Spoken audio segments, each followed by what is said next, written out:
शमसदा खानदान राज मजदूर फारूक का है, जिसके पास ना तो दौलत है और ना ही अपने और अपने बच्चों का पेट पालने के लिए रोटी।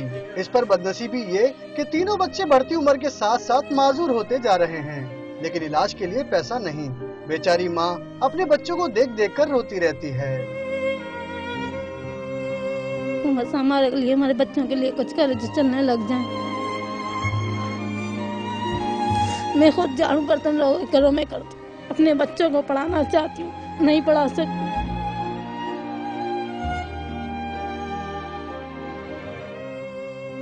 गरीब फारूक को कभी मजदूरी मिलती है तो कभी खाली हाथ ही वापस आना पड़ता है।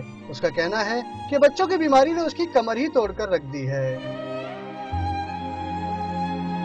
हुकूमत से ये करते हैं जो हमारी मुश्किलात है वो हल हो जाए, हमारे बच्चों की पढ़ाई हो जाए। इससे ज़्यादा कुछ नहीं कर सकते, हमें ज़्यादा लालच नहीं है इस चीज़ की। हमारे बच्चे सही हो जाएं, हमारे बच्चे पढ़ जाएं बस। माजूरी में मुब्तला नुमान, शहरी और रिमशा मुंतजिर हैं कि कोई मसीहा आए और उनका इलाज करे। कैमरामैन आसिम जफर के साथ महराज अख्तर, डॉन न्यूज़, कराची।